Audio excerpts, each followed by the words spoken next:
Tony Blain is a Poway City Council member here, was elected in November of 2024 in District 2, um, inaugurated into office, took the oath of office in December, 2024, pardon me, took the oath of office in December of 2024. And here we are in May of 2025, and there's an active recall against him.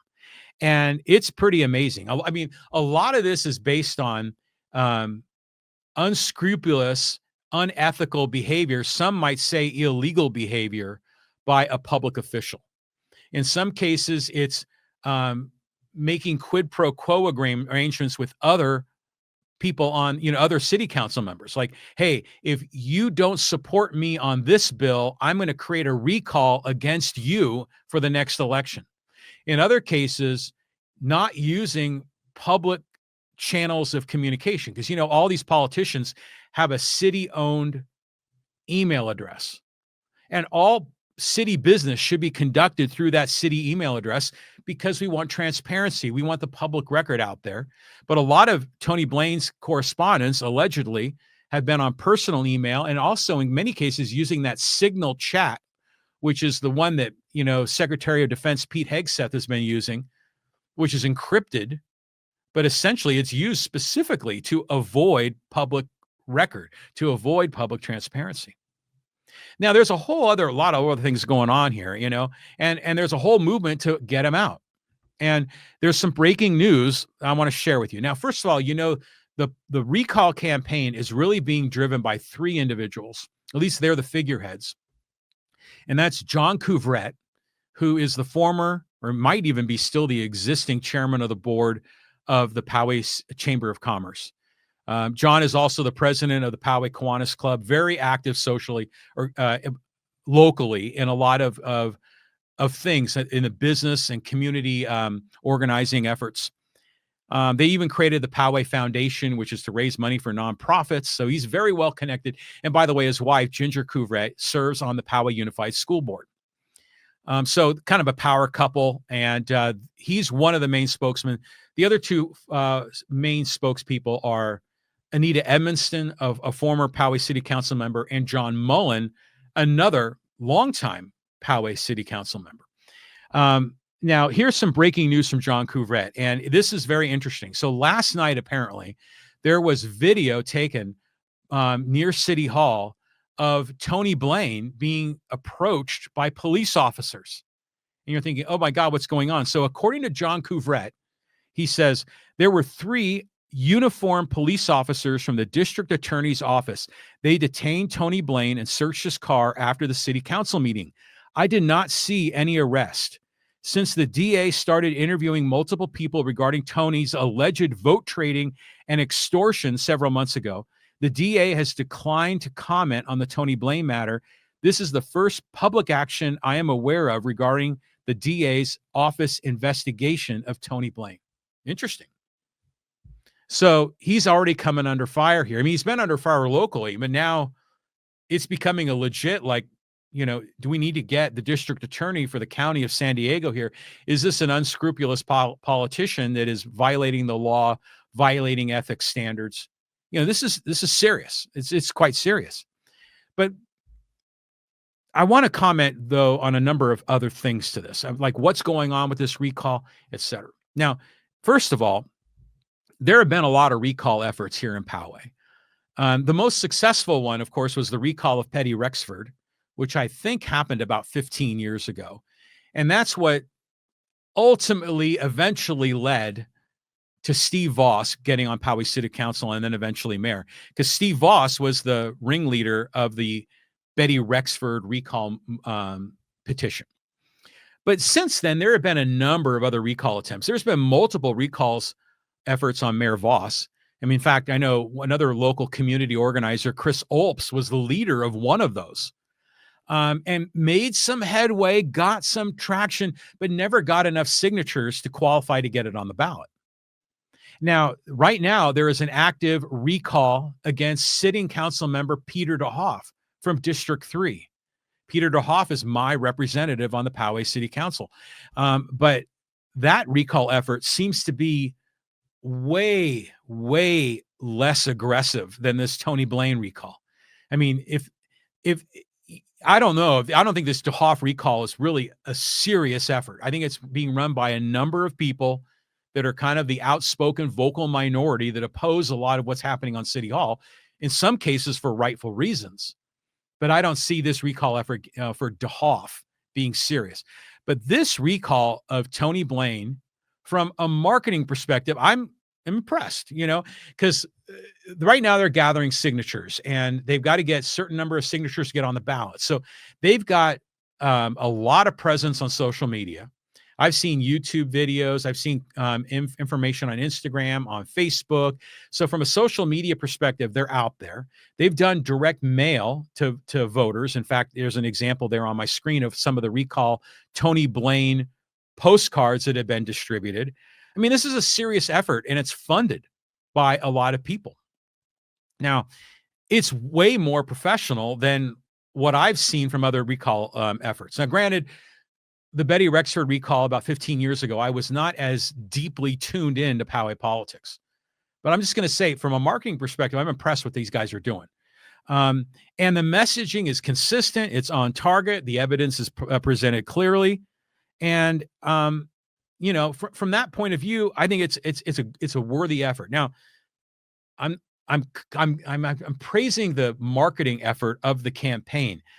The separate issue is Tony Blain, should he be recalled? I think we can all form our opinions on that. To me, if there's enough evidence, I think so. At very minimum, I think people should sign the ballot to get the recall effort. I like recalls as a general rule. I like recalls because it keeps local politicians on their toes. If they're threatened by a recall, then, they might decide to maybe change their behavior.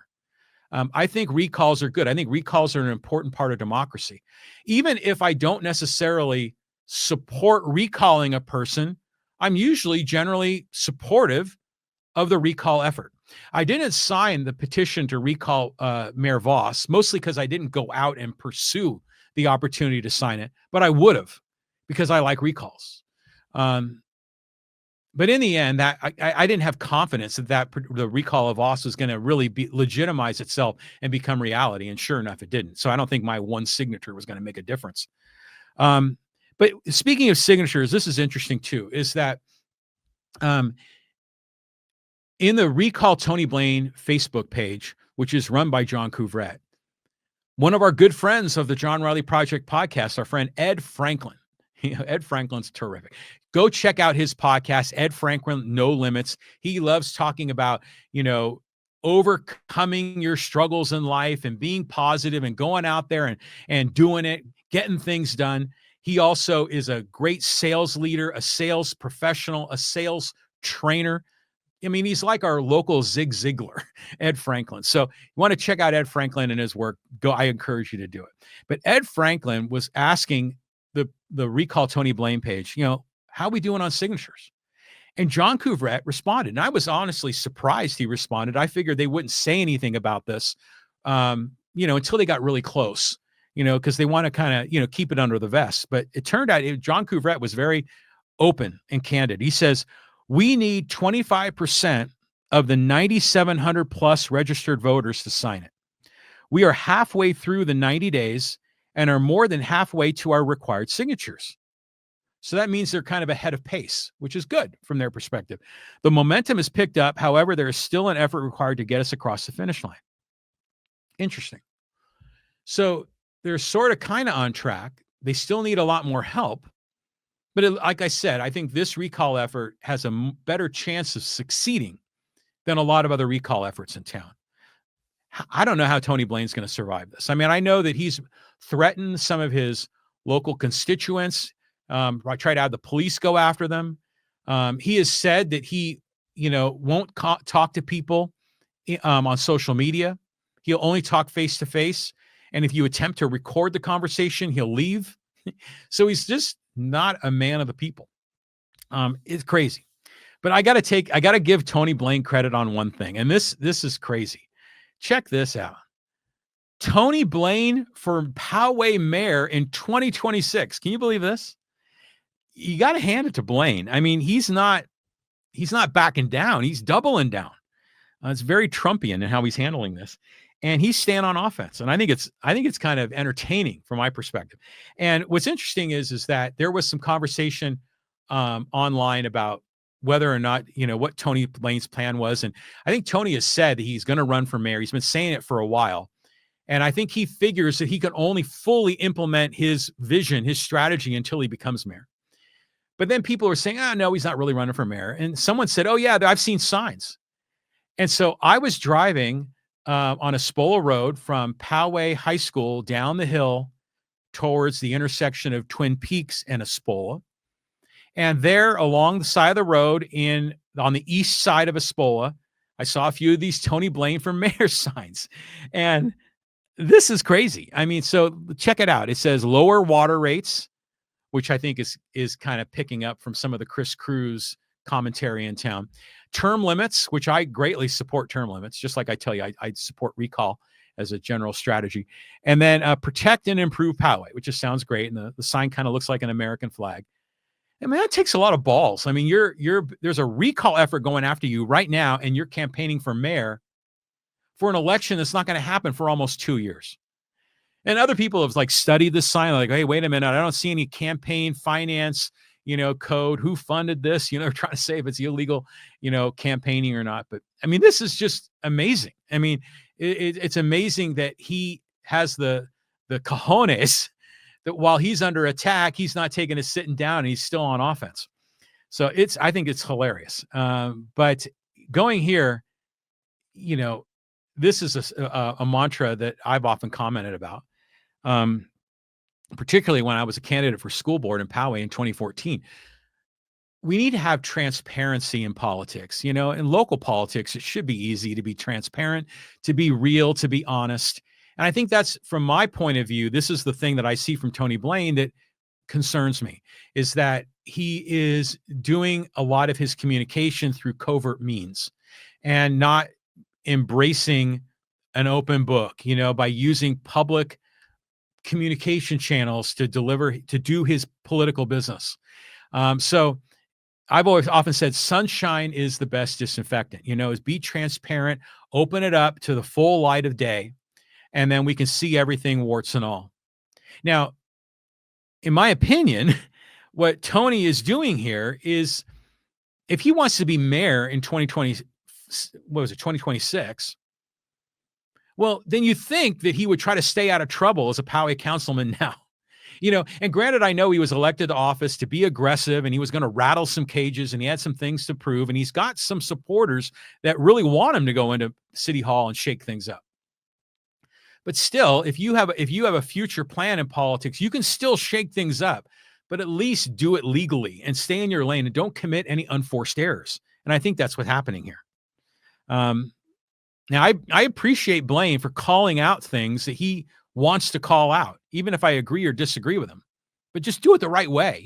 Don't do it in such a way that's going to harm you, where you're getting harassed by the district attorney. Okay, so now here's another angle to this that gets kind of crazy. A Poway witch hunt. Is there a Poway witch hunt going on in Poway?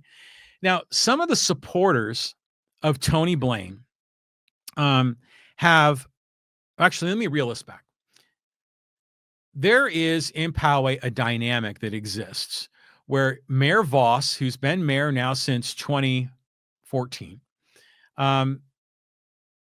he has a very large block of support in town, whether it's from existing or former council members, or it's really people throughout the city. I've often referred to it as the Poway old guard that kind of wants to continue a lot of the traditions of Poway, or maybe they have the same political philosophy as Voss or some of the other previous Poway politicians, which generally have been Republican. And there is a loyal and vocal opposition to that, which is a minority. And up until very recently, this vocal minority has never, ever been able to win an election, at least not in the last few decades. This is Chris Cruz and and Frida Brunzel, and a lot of these folks that are just very vocal. And by the way, I interviewed Frida Brunzel here on my John Riley Project podcast, and she's a very nice lady. I mean, and we had some agreement and some disagreement on issues because she was running for school board at the time, but I enjoyed hearing her out. So I did enjoy hearing her out. But this is a vocal minority that has generally not been very successful. So now there's that vocal minority is framing this recall effort against Tony Blain as a witch hunt. And I thought, is it a witch hunt? And so I looked up the definition of a witch hunt, and it says, in a political context, a witch hunt refers to an intense and often unfair public campaign or investigation, typically aimed at expose perceived wrongdoings or disloyalty, but often used to harm opponents. It can involve elements of moral panic, mass hysteria, and the scapegoating of individuals or groups. Well, the Tony Blain recall effort fits that definition to a great degree. There are certain elements of that definition that don't fit. But calling it a witch hunt is not that far off base. I mean, it's in the right neighborhood. But it's the funny dynamic is that it's the enemy of my enemy is my friend, is what we're seeing here. The people that are calling this out as a witch hunt, a lot of them rightfully condemn Tony Blain for his ethical violations, but they still oppose the recall election because they hate Mayor Voss so much and hate Mayor Voss's block of support on city council and throughout the community, that when they see an opponent to Voss, in this case, Tony Blain, who's on city council, who's rattling cages, who's challenging Mayor Voss, and who has already announced his candidacy for mayor in 2026, in some cases, we see the enemy of my enemy is my friend. And I think that adds more. It's like a soap opera here in Poway. What's going on? It's nuts. It really is crazy. Now, and by the way, to kind of go back to this witch hunt thing, apparently, and again, you guys can fact check me on this. I believe this to be true, that there was a proposal that was being considered on the Poway City Council that would give city council members, or perhaps the city council total in a vote, the ability to fine other city council individuals, city council member individuals, essentially to start this sort of a fine war across the die. Or is it the dais? I always kind of get those confused, but at any rate, the pronunciation. But thankfully that was shot down, because in my opinion, that's a step too far. We can't have politicians fining other politicians, especially when you have deep partisanship. I mean, if there is a legal case against Tony Blain, then it needs to be pursued legally by the district attorney, which seems like the wheels are in motion. And at the same time, if there's a problem with Tony Blain that needs to be kicked out of office, then recall him, and there is a recall effort. But the fining just seems like that would just be petty and silly and finger pointing. So it's something. It's something. Remember when Poway was just kind of a mellow place, with city politics were usually pretty quiet. It makes you think of the good old days of Poway. And, we hear a lot of this sort of commentary, especially in the context of our housing discussion, with all the apartment buildings and condos that go up on Poway Road, how the farm has taken over the Stone Ridge Country Club, how they're building out on Twin Peaks and was that Holly Court, or is it, right there on Twin Peaks and Midland? They're putting in a housing development. There's housing developments all over Poway. There's in South Poway, North Poway, Central Poway. Yeah, granted, they're mostly in the South. But a lot of times people say, oh man, I remember Poway when I grew up here. I went to school here and my parents grew up here. And you get these, it's the city and the country. We long for those good old days. And I found this photo here on the screen from former city council member Bob Emery, rest in peace. He still has a website with a lot of old Poway photographs, which is kind of neat. And this was from 1973. And you look at that and you see an old Poway Road with a lot of scatter, sort of haphazard businesses set up along the road, 2 lanes in each direction. And it doesn't look a whole lot different than Poway Road looked probably, I don't know, maybe 15 years ago. You know, the first big transition of Poway Road, I think, is when they built the Walmart, and then eventually the Lowe's that went into Poway, and that reconfigured, a lot of the auto dealers. But then, of course, in the last, 8 years or so, we're seeing all the development on Poway Road, the Poway Commons project. We are now have the Fairfield project where the bowling alley and the thrift stores used to be, which is freaking people out. And then, of course, there's a lot of people like to call it the hole in the ground or the pit, which is really the what was it? The outpost. And that's the one that they dug. They created a two level underground parking. They hit water because the water table is there because there's a creek there. And then the company eventually went bankrupt, but apparently it's another company's taken over. And I've seen some movement there in terms of construction. So hopefully that'll get fixed. But prior to all that, this picture of Poway Road in 1973 didn't look a whole lot different than Poway Road, let's say in 2005 or in 1995 or in 1985. It's interesting. So people always long for the good old days, but I sort of long for the political good old days of Poway because it used to always be that Poway was, generally speaking, a very well-run city, and it still is to a great degree. And if you don't believe that, compare the road surfaces in Poway Road, and the minute you cross over into Rancho Bernardo, it's like you're going off-road with potholes and gravel and rocks everywhere. I mean, Poway does a good job of taking care of the meat and potatoes, fire, police, public safety, roads.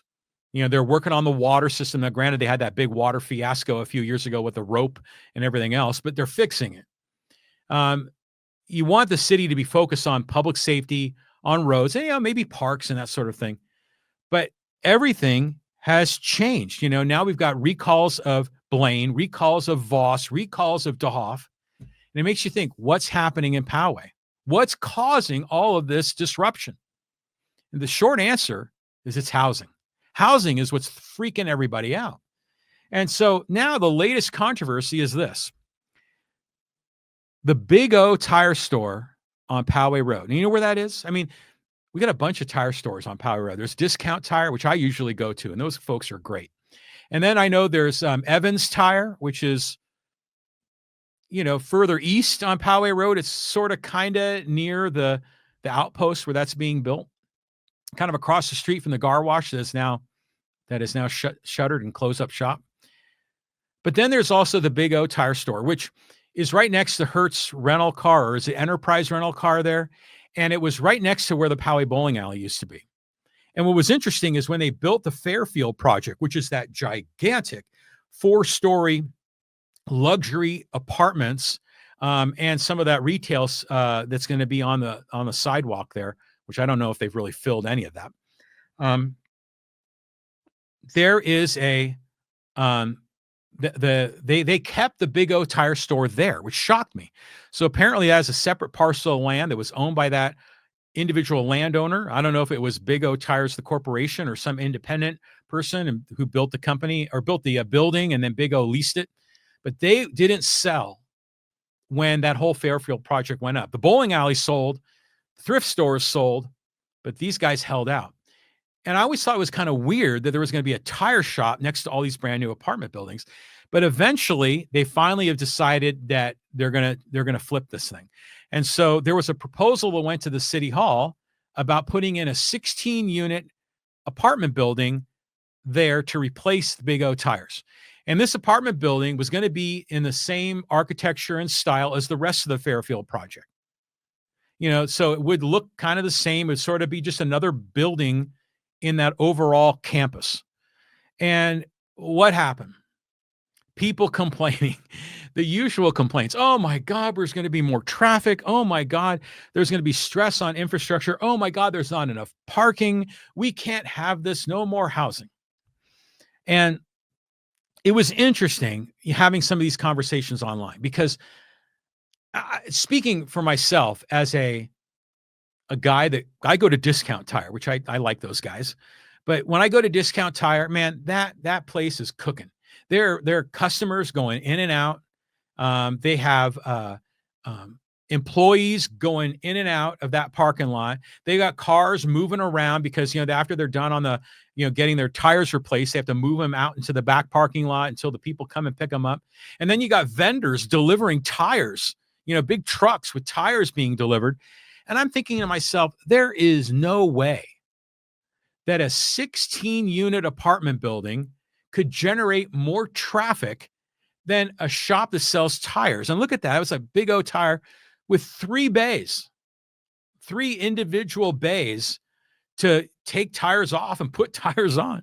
And I was thinking that just is crazy. I mean, because I remember one time, a long time ago, someone was challenging me on this sort of an idea of how much traffic is generated from construction projects, particularly from a residential perspective. And they said, go to a street corner in town that maybe one of the outlets might have, let's just say, a dozen homes, like in a cul-de-sac or something. Maybe, to keep the math equal, 16 homes in a cul-de-sac, and park your car out there at the street corner, and then just measure the traffic that goes in and out of that cul-de-sac. It's not a lot. Now, granted, there's a little bit more these days with Amazon making deliveries, but it's not a lot. Not a lot of people are going in and out. I mean, there's some, but it's not a lot. And compare that to the amount of people that are going in and out of almost any commercial property. And a tire store usually has a lot of traffic. So I just found that to be amazing. But even if you were to take the worst case scenario of a 16-unit building and said, oh my God, these places are too expensive, we're going to have 3 or 4 high-income adults in each of these places. So it might be 16 units, but it's really going to be 48 or 64 cars. And it's a lot worse than you think it is, Riley. Even if you took it at that extreme, it can't be that much of a difference than the in and out traffic of a tire shop. So it makes, again, this is more, it's like Trump, it's like economically what they're saying, it doesn't make sense. It doesn't match reality. It's irrational. And here we go again with this. So it's just more NIMBYism. Not in my backyard. I don't want more housing in Poway. We're going to shut these people down. And that ultimately is control over other people and their lives and what they do on their own property. And we have inalienable rights of life, liberty, and the pursuit of happiness. We have property rights, but other folks in town want to clamp down on your property rights, want to clamp down on your individual rights and tell you what you can and cannot do, even if what you're doing is peaceful, even if what you're doing is productive. They don't want it. And so we're seeing more of this meddling. Now, I know this went to the city council. I don't know if it's been approved or not. It might have been. I need to double check on this. But I hope it is approved. Because, by the way, why in the hell is there a tire shop next to a bunch of luxury apartments? Those guys have those pneumatic drills or, to take off the lug nuts of these cars where it goes rat-a-tat, rat-a-tat, rat-a-tat. Those tire shops are loud. And housing, generally speaking, is way quieter. So I think this would be overall a net improvement to put in 16 units of housing over a tire shop. So let's see what happens on this particular issue. Now, there was one other interesting comment that came out of that when, I enjoy being on Poway social media, by the way. There's a lot of, I have friends and I'll call them frenemies on some of the Poway social media groups, mostly on Facebook. And I enjoy the chatter. I enjoy the conversation. That's why I have a podcast. I enjoy the discussion. I like learning about what people think. And I like having my ideas challenged. I like challenging other folks professionally and properly, and, not name calling and being an idiot about it. But at any rate, from this, one of my frenemies online said, well, John, you think you know what you're doing? Maybe you should run for mayor. And the response to this was funny. It was, the comments were all over the place. And, in some cases, some people identified me pretty accurately, not exactly perfect, but pretty accurately. Other people had completely wrong opinions of me. They think, I stand for A, they think I stand for Z. They have no rational thought being given to this, but it's funny. I just thought it was funny. So let me just say this. I'll make it clear. I am not running for mayor. I have no interest in being a Poway mayor. I look at what Voss is going through and I'm thinking, do I really want to do that? No, no. Now, obviously I have some ideas on what I think Poway should do and what we should be and how we should evolve. And if you watch my podcast or listen, you know a lot of those thoughts and comments. But it's so much more fun and from my opinion, so much more productive to do it this way through my podcast, through being an influencer, because I can tell you what I think. I don't have to be careful and say, "Oh, I really mean this." I don't have to couch my words, knowing that I might be running in a future election. I can just tell you what I think. And everything I say on this podcast, unless I'm making a joke or something, is what I think. And you may disagree with me, you may agree with me, but I'm just putting it right out there. That's why my face and my name is right there in front and center. And so for me, it's way more fun to do this. Now, I will say that there may have been a time in my life where I would have considered that because, I ran for public office in 2014. I wasn't successful. So, yeah, sure, there might have been a time I would have considered running for Poway City Council or Poway Mayor, but a long time ago. That was well over 10 years ago. And, I'm not interested in that. So if you see anybody talking about that, just have a good laugh because that ain't real.